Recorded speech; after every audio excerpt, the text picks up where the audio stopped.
트럼프와 연준, 금리와 코인의 역학 다큐멘터리 에피소드 3. 압박의 심화.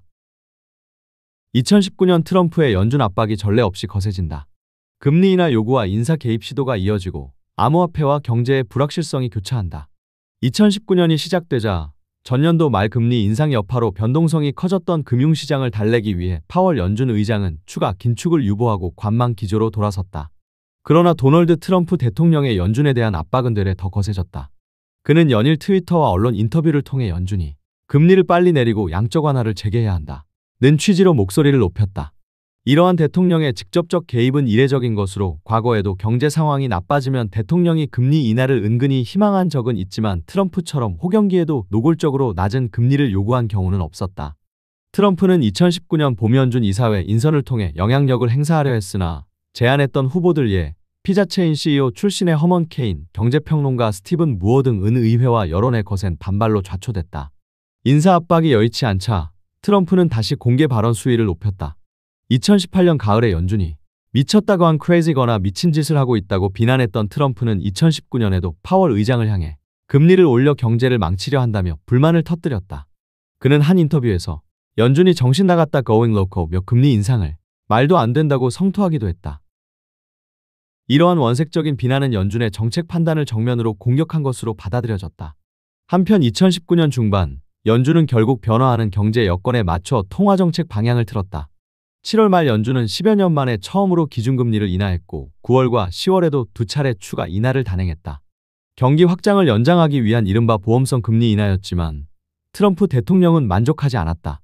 한 번에 0.25%포인트 내려서는 모자란다 는 식으로 노골적인 압박을 이어갔고 심지어 연준이 더 빨리 더 크게 금리를 내렸다면 미중 무역전쟁의 부담에도 경제가 훨씬 나았을 것이라는 주장을 폈다.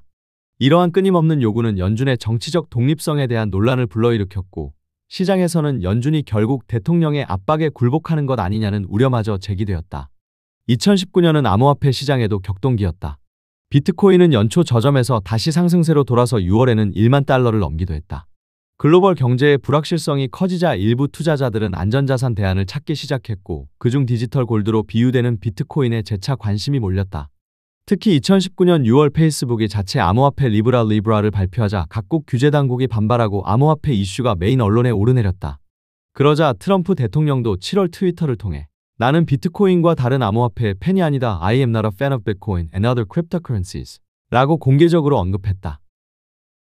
그는 암호화폐의 변동성과 근거 없는 얇은 공기 같은 가치 그리고 범죄 악용 가능성을 지적하며 미국 달러가 세계에서 가장 지배적인 통화로 계속 군림할 것이라고 강조했다. 이는 트럼프가 전통적 금융 질서를 옹호하며 암호화폐의 회의적임을 천명한 순간이었다. 에피소드 3에서는 이렇게 2019년 한 해 동안 전개된 전방위적인 연준 압박과 그 속에서 요동치는 시장 그리고 암호화폐에 대한 대통령의 첫 직접 발언까지 심층적으로 살펴본다. 다음 편 트럼프와 연준, 금리와 코인의 역학 다큐멘터리 에피소드 4. 사상 초유의 공개 충돌을 기대해주세요. 구독과 좋아요 누르시고 매일 새로운 글로벌 인사이트 받아보세요. 하단 링크 거래소 가입 시 영상 제작에 큰 도움이 됩니다. 오늘도 행복하세요.